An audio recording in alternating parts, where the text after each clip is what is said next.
Assalamualaikum warahmatullahi wabarakatuh.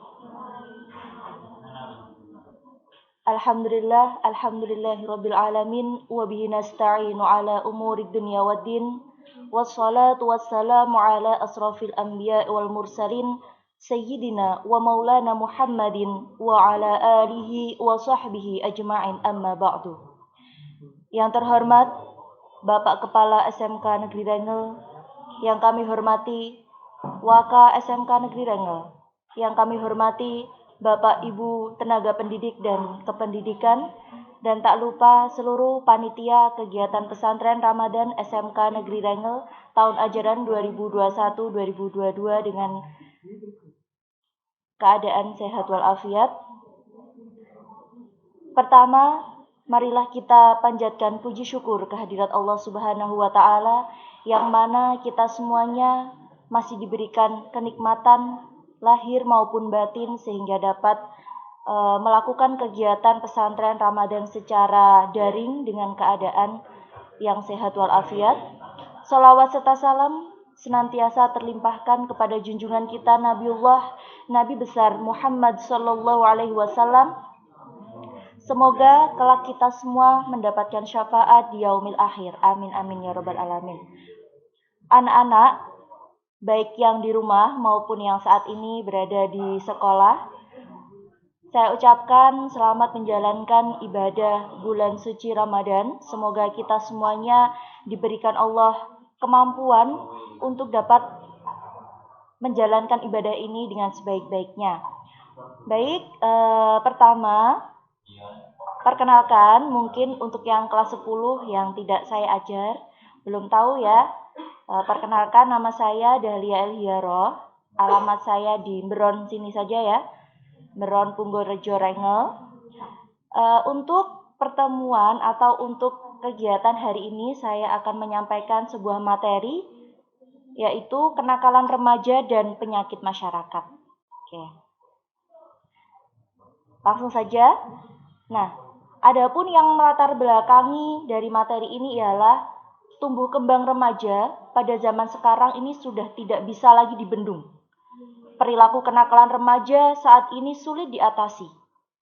Baru-baru ini sering kita dengar berita di televisi maupun di media sosial yang disebabkan oleh kenakalan remaja. Di antaranya ada tawuran, pemerkosaan yang dilakukan oleh pelajar ya, pemakaian narkoba dan lain-lain.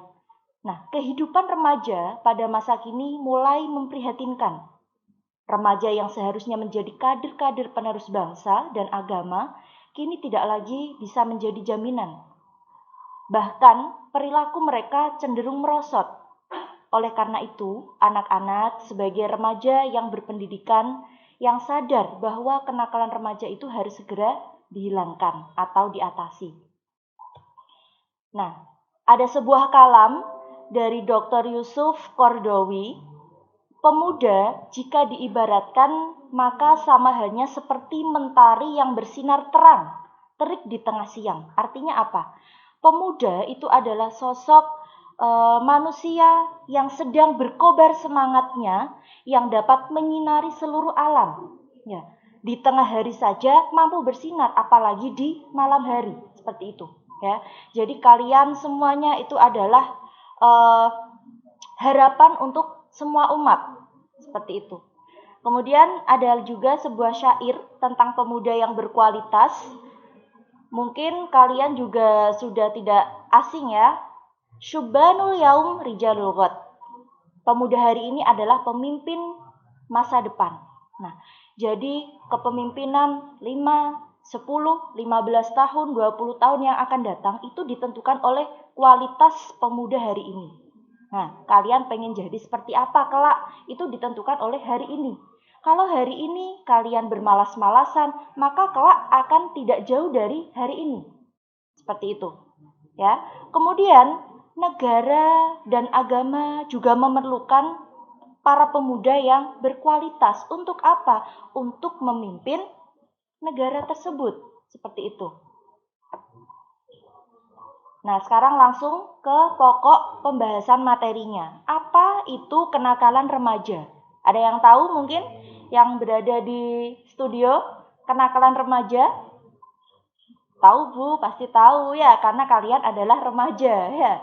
Oke, nah secara umum kenakalan remaja itu definisinya semua perilaku yang menyimpang dari norma, hukum, atau aturan dalam masyarakat yang dilakukan oleh remaja. Nah, kemudian secara agama, pengertiannya perilaku yang dilakukan oleh remaja yang tidak sesuai dengan ajaran agama Islam. Nah, di garis bawah ini, tidak sesuai ajaran agama Islam.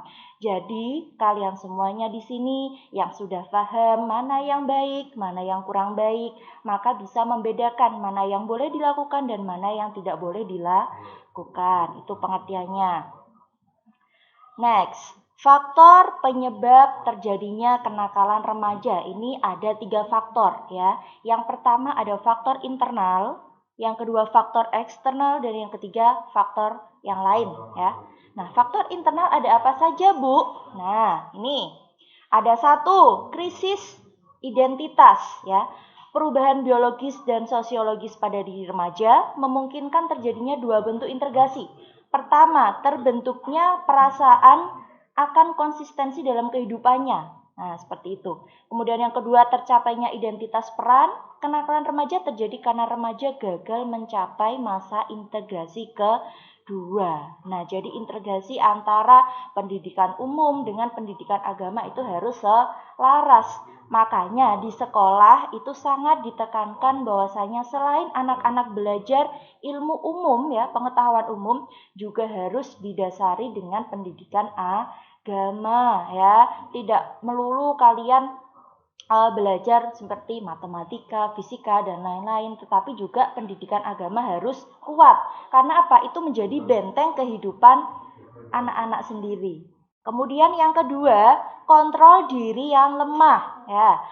Remaja tidak bisa mempelajari dan membedakan tingkah laku yang dapat diterima dengan tidak dapat diterima akan terseret pada perilaku tanda kutip nakal. Ya, nakal itu seperti apa, Bu? Nah, begitupun mereka yang telah mengetahui perbedaan tadi ya, namun tidak bisa mengembangkan kontrol diri untuk bertingkah laku sesuai dengan pengetahuannya. Nah, kalau menurut saya pribadi, kontrol diri yang harus kalian pegang 1 yaitu tadi pendidikan agama sejak usia dini ya.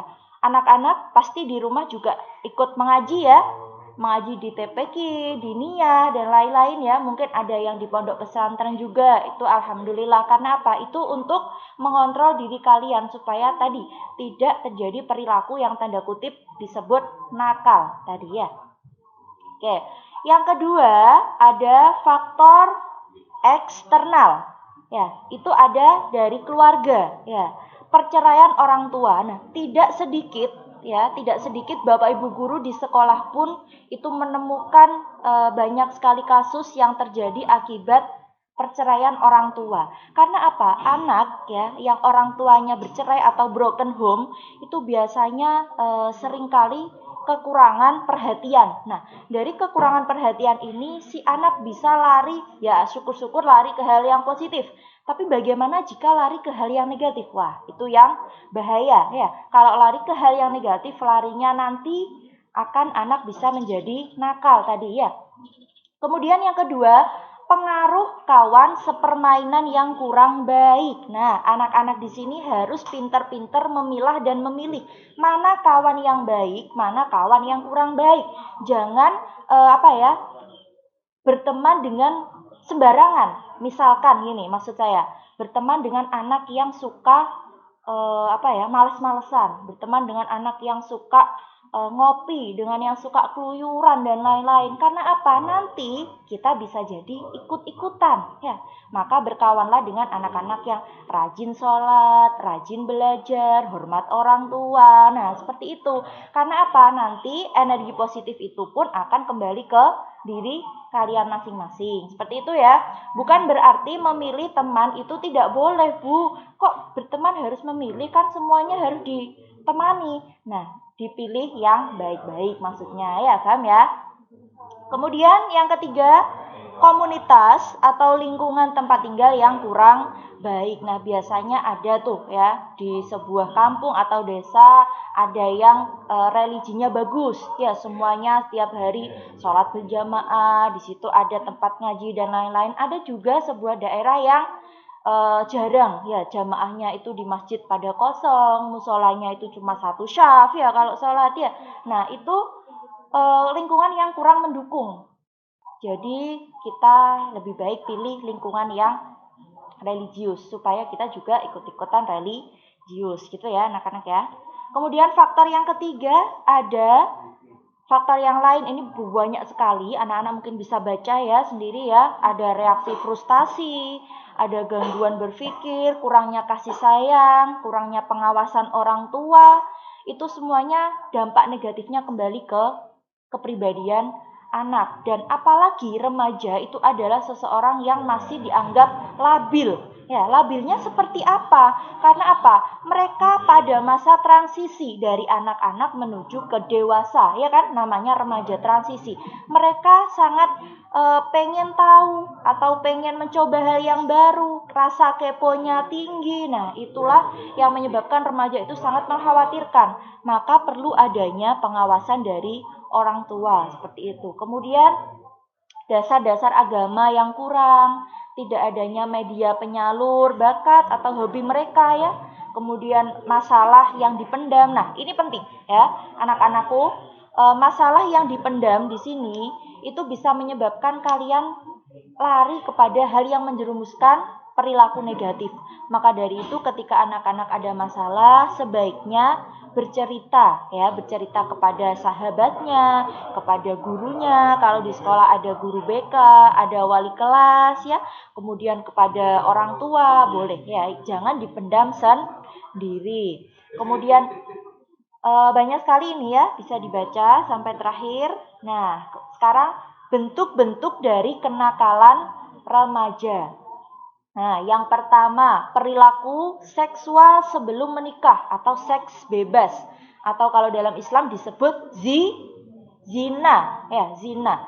Jadi, melakukan hubungan seksual di luar pernikahan sehingga menyebabkan pihak perempuan hamil, ya, jadi atau hamil di luar nikah. Nah, ini astagfirullahalazim. Ya, jadi naudzubillah jangan sampai anak-anak masuk ke dalam lubang yang gelap ini ya. Karena apa?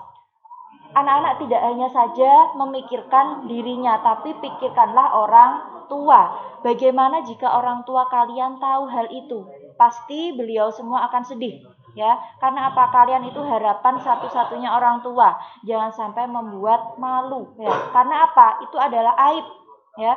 Jangan sampai membuat malu. Kemudian yang kedua, penyalahgunaan narkoba, ya, kemudian perkelahian, tawuran antar pelajar, kebut-kebutan di jalan raya, ya, biasanya ketika waktu subuh itu seringkali ada, iya, kebut-kebutan di jalan raya seperti itu. Dan itu kenapa dilakukan? Karena kurangnya kesadaran dari para remaja yang seharusnya waktu itu digunakan untuk istirahat, tapi malah digunakan untuk balapan liar. Nah, seperti itu kan merugikan ya.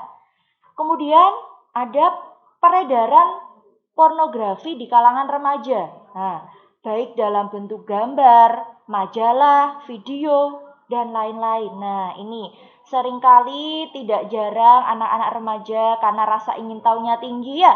Kan biasanya muncul ya iklan atau apa ketika kalian buka di web browser dan lain-lain ada video hot, gitu. Dikliklah itu. Nah, itu sudah masuk ke lembah yang nista ya. Itu sudah bujukan setan, sudah kalian ikuti ya. Kalian klik. Nah, apalagi di bulan puasa ya, bulan Ramadan kalian klik, wah, pahalanya jadilah berkurang ya. Nah, video-video yang tidak baik, yang tidak senonoh itu jangan sampai merusak mental kalian sebagai generasi muda ya. Karena apa? Ketika tanpa disadari, ketika kalian sering menonton, melihat hal-hal pornografi seperti itu, maka sel-sel di dalam otak kalian itu akan putus satu-satu. Nah, Ya, jangan dikira itu meremehkan ya. Akan putus satu-satu. Nah, ketika kalian belajar, efeknya kalian sulit mencerna ya. Kalian mudah lupa dan lain-lain. Itu karena apa? Bukan karena kalian lupa atau pikun, tapi karena sering menonton hal-hal maksiat. Ya, paham ya? Nah, sekarang bisa introspeksi diri. Bu, saya kalau pelajaran misalkan matematika, saya kok sulit ya Bu ya. Nah, bisa jadi kalian sering melihat hal-hal maksiat ya, sehingga otak kalian sulit untuk mencerna pelajaran. Nah, seperti itu ya. Bisa aja jadi seperti itu. Kemudian melakukan pengerusakan terhadap fasilitas umum, mencuri barang milik orang lain, nah nggak boleh ya. Kemudian membentuk kelompok atau geng-geng, nah biasanya ini anak-anak perempuan ya yang cenderung bergeng-geng ya. Nah di sana ada satu geng cantik, sana geng apa, geng sosialita, nah itu banyak sekali. Nah itu tujuannya loh apa ya, jadi tidak perlulah membentuk geng-geng tersebut jika hanya dalam tujuan yang kurang bagus ya. Bentuklah geng, misalkan geng belajar ya, itu nggak apa-apa misalkan. Kemudian selanjutnya berpakaian dengan mode yang tidak sesuai dengan keadaan lingkungan. Nah, keseringan nonton YouTube, nonton TikTok ya, akhirnya tahulah pakaian-pakaian model sedunia, seantero raya ya. Akhirnya kalian mengikuti pakaian orang Jepang ya. Bagaimana bentuknya dimodifikasi. Nah, itu kurang-kurang bahan dipakai ya. Itu tidak boleh karena apa? Nantinya menampilkan bentuk dari aurat kalian. Karena apa? Terutama perempuan, auratnya harus benar-benar dijaga, dan laki-laki juga seperti itu sama ya. Jadi harus selalu melindungi dirinya. Kemudian meminum minuman keras, membolos sekolah dan lain-lain. Nah, ada di sini yang membolos sekolah, kakak-kakaknya di sini? Tidak ya? Tidak. Kalau membolos sekolah berarti masuk di dalam kenakalan remaja tadi ya.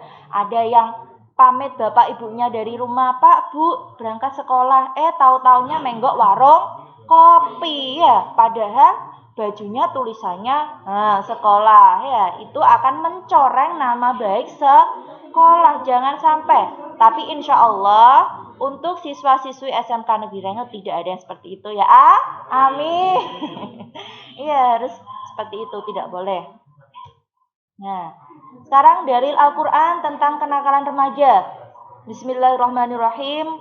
Walladzina yu'dzunal mu'minina wal mu'minati bighairi maktasabu faqad ihtamalu buhtana wa itsman mubina. Artinya, dan orang-orang yang menyakiti orang-orang mukmin dan mukminat tanpa kesalahan yang mereka perbuat, maka sesungguhnya mereka telah memikul kebohongan dan dosa yang nyata.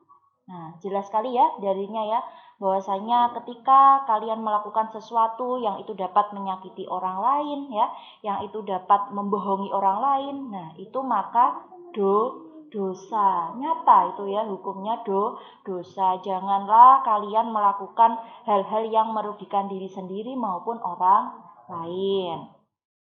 Next, masih semangat anak-anak yang di rumah? Masya Allah, Bapak Ibu gurunya di sini juga semangat semua. Alhamdulillah, puasanya semoga berkah semua ya. Nah, baik anak-anak yang berbahagia. Nah, ini contoh dari gambar kenakalan remaja. Nah, apa itu? Tawuran ya, tawuran antar pelajar. Terus itu ada yang manjat-manjat pagar ya, telat masuk sekolah atau ini mau kabur ini ya, belum jam pulang sekolah mau kabur loh, lewat pintu belakang, lewat sawah-sawah, nyebrang kali. Nah, nggak boleh ya, dikejar-kejar sama bapak ibu guru. Nah, kenapa kok dilakukan seperti itu ya? Wong tinggal menunggu jam terakhir ya kan, sabar. Masa mau kemana toh ya, nggak boleh. Kemudian ada yang merokok. Nah, merokok itu hukumnya gimana, Bu? Boleh, tetapi bagi yang sudah mampu ya. Kalau kalian uang saku saja minta sama ibu, kok dibelikan rokok ya? Padahal bapak ibunya bekerja itu sangat letih ya, membanting tulang setiap hari, panas-panasan di sawah ya kan. Lah kok ditumbas no rokok, itu yang tidak bolehnya di situ. Makanya biasanya di sekolah ada razia rokok. Nah, itu apa? Menghindari hal-hal seperti ini. Kecuali nanti kamu sudah bekerja, ya. Nah, itu nggak apa-apa, tapi ya lebih baik nggak usah, ya. Karena apa? Selain untuk menjaga kesehatan. Kemudian ada itu, kelulusan sekolah. Nah, bajunya dicoret-coret. Nah, naudzubillah min dzalik ya. Tidak usah seperti itu. Kita lakukan saja hal-hal yang positif. Misalkan apa? Ketika kelulusan makan-makan ya, boleh makan, terus ngaji, masya Allah ya, khataman ya, masya Allah ya, SMK Rengel seperti itu ya, setiap kelulusan ngaji ya, itu bagus sekali ya. Kemudian ada pepatah Arab ya, ada pepatah Arab, ini biasanya dilakukan ya, tahu ya mungkin anak-anak. Laisal fata mayakulu kana abi lakinnal fata mayakulu anada. Nah, itu nggak apa-apa ya, selingan ya supaya nggak jenuh ya. Oke, lagi. Sudah ya. Yang artinya bukanlah seorang pemuda yang mengatakan ini bapakku ya, tetapi yang dikatakan pemuda adalah inilah aku. Nah, maksudnya apa? Tidak usah bangga kamu jadi anak pejabat, kamu jadi anak konglomerat, ya kan? Tapi katakanlah inilah saya, seorang siswa yang berprestasi, seorang siswa yang agamis, ya, yang dapat membanggakan semua orang, harus bangga sama dirinya, gitu ya. Janganlah membanggakan orang lain, apalagi membanggakan keluarga, ya, maksudnya membanggakan keluarga yang misalkan kaya raya seperti itu. Karena apa? Tidak bangga ya jika kita mendapatkan sesuatu tanpa usaha kita sendiri, ya, seperti itu ya. Bisa dipahami. Nah, itu untuk yang pertama, kenakalan remaja. Kedua, ini lumayan panjang ya, waktunya agak cepat aja ya. Kemudian yang kedua ada penyakit masyarakat. Nah, suatu tindakan yang dilakukan oleh seseorang atau sekelompok orang yang tidak sesuai atau tidak menyesuaikan diri dengan norma-norma yang berlaku di masyarakat, baik yang dilakukan secara sadar maupun tidak sadar. Nah, ini yang dinamakan penyakit masyarakat. Nah, penyakit masyarakat sendiri itu versi Islamnya ada 3 ya. Dalam sebuah hadis, Nabi Muhammad pernah mengabarkan keberadaan 3 jenis manusia yang bisa menjadi penyakit dalam agama Islam. Ya. Golongan manusia ini disebut penyakit masyarakat yang dapat menciptakan kemudharatan bagi manusia yang lain. Nah, diriwayatkan oleh sahabat Abdullah bin Abbas bahwa Nabi bersabda, ada 3 kelompok orang yang menjadi penyakit agama Islam. Yang pertama, seorang faqih yang fajir. Yang kedua, pemimpin yang lalim. Dan yang ketiga, mujtahid yang bodoh. Nah, yang pertama sekarang, fakir yang fajir. Nah, faqih yang fajir. Faqih itu apa? Faqih adalah orang yang ahli fikih, ya, yang mengerti hukum Islam yang benar. Fajir, orang yang melakukan perbuatan maksiat, ya. Jadi seseorang mengerti hukum, tapi tetap melakukan perbuatan maksiat. Masya Allah, itu adalah golongan orang yang sesat. Ya, nah, tidak boleh. Kok kalian sudah tahu hukum sholat fardu itu wajib? Nah, berarti kalian masuk faqih ya, orang yang paham hukum Islam. Tapi kalian tinggalkan. Nah, berarti masuk faqih ya fajir. Tidak boleh, ya, dosa. Ya. Kecuali betul-betul belum paham, anak kecil tidak ngerti ya kalau sholat itu wajib dan lain-lain, maka itu tidak dosa. Tapi kalau sudah paham tapi masih melakukan hal maksiat itu dosa. Kemudian yang kedua, pemimpin yang lalim, ya, mengorbankan harapan dan kesejahteraan rakyat demi kebutuhan pribadinya. Naudzubillah, tsumma naudzubillah. Tidak boleh jadi, misalkan nanti kalian semuanya ada yang jadi pemimpin ya, entah jadi DPR, entah jadi presiden ya. Nah, jangan sampai kalian mengorbankan kesejahteraan rakyat demi kepentingan pribadi kalian ya, mengambil hak yang bukan hak kalian ya, mengambil uang yang bukan untuk kalian. Nah, seperti itu. Kemudian yang ketiga, mujtahid yang bodoh. Nah, sekelompok orang yang berani berfatwa tanpa didasari bekal ilmu. Nah, tidak sembarangan loh ya. Nah, kita itu tidak sembarangan bisa mendalil, kita tidak sembarangan bisa mengeluarkan fatwa jika kita tidak tahu ilmunya. Ya, seperti itu. Jadi tidak mudah. Nah, syarat dari mujtahid sendiri itu ada Islam, kemudian balik, berakal, dan adil. Kalau orang gila lalu mengeluarkan fatwa, ya tidak sah, ya seperti itu karena dia bukan termasuk mujtahid. Sampai sini anak-anak bisa difahami ya? Ya, kita lanjutkan. Nah, contoh penyakit masyarakat versi sosialnya ini ada meminum atau minuman yang memabukkan, itu contohnya. Kemudian perbuatan cabul, pelacuran, gelandangan, pengemis, pornografi, porno aksi, premanisme, dan terorisme gitu. Nah, kalau yang ini mungkin anak-anak sudah sering kali mengetahui dan mendengar. Kemudian yang terakhir tadi ada terorisme. Nah, baru-baru ini ya, sebelum bulan puasa kemarin ya, anak-anak pasti menyaksikan di televisi maupun di media sosial semuanya ada insiden atau aksi terorisme, ya kan? Nah, terorisme itu apa toh? Terorisme itu fitnah bagi Islam, ya. Karena apa? Terorisme nanti larinya ke radikalis, ya. Pihak-pihak yang tidak dapat mengamalkan agama secara kafah, ya. Justru mengikuti cara-cara setan. Maksudnya seperti ini. Ada 3 indikator, ya. Orang dikatakan mengikuti paham radikalisme itu ada 3 faktor. Yang pertama, melakukan politisasi agama. Ya, kita tidak benar-benar tahu seseorang yang melakukan aksi teror itu apakah dia betul-betul beragama Islam ataupun non-Islam ataupun bahkan bukan Islam atau bahkan tidak beragama, kita tidak tahu, ya kan? Kan bisa saja mereka ngaku mereka Islam, KTP-nya Islam tapi bukan Islam. Nah, itu karena apa? Politisasi agama, memfitnah agama, ya kan? Akhirnya yang dirugikan siapa? Orang Islam, ya kan? Nama Islam jadi jelek, ya kan? Orang-orang non-Islam menganggap Islam itu keji, ya, dan lain-lain itu. Kemudian memiliki pemahaman yang tidak utuh, misalnya menjadi takfiri atau mengkafirkan yang bukan kelompoknya, ya kan? Mereka menginginkan yang bukan kelompoknya itu mati saja.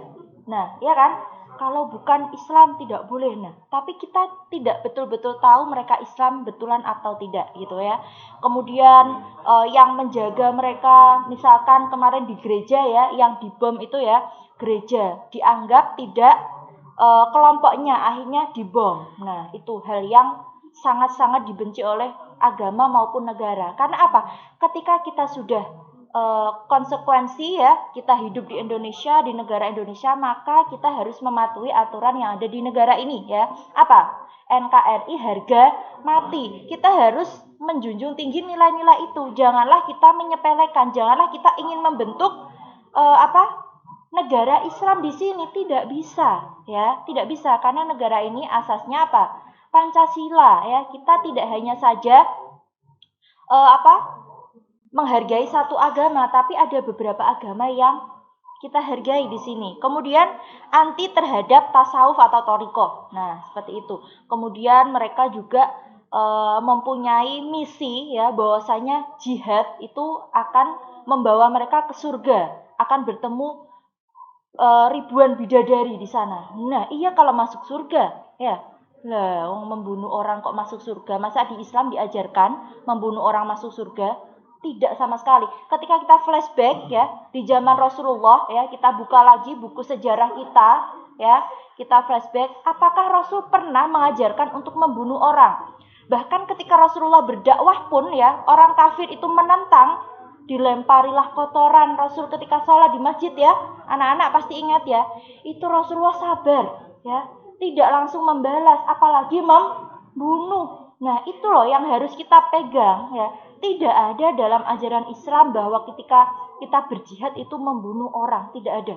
Ya, anak-anak, jangan mudah anak-anak untuk masuk ke dalam paham radikal. Jangan mudah tertipu oleh bujukan rayuan orang-orang yang mengatasnamakan agama kita, ya. Karena apa? Nah, hakikat Islam tidak seperti itu. ya. Kita berjihad itu betul-betul melawan hawa nafsu, itu juga sudah jihad ya. Tidak melulu membunuh orang, tidak melulu menteror. Nah, seperti itu. Kemudian bukan monopoli agama tertentu seperti Islam saja ya sebetulnya teror itu, namun ada di semua agama. Bahkan setiap individu ya, semua orang itu berpotensi menjadi radikalis ketika bertemu dengan lingkungan yang mendukung mereka, maka radikalis biasanya larinya akan ke terorisme. Ketika sudah punya pemahaman, oh iya aku harus membunuh ini, nanti aku jihad, nanti aku masuk surga setelah itu, lah kok enak tenan ya. Itu tidak seperti itu ya.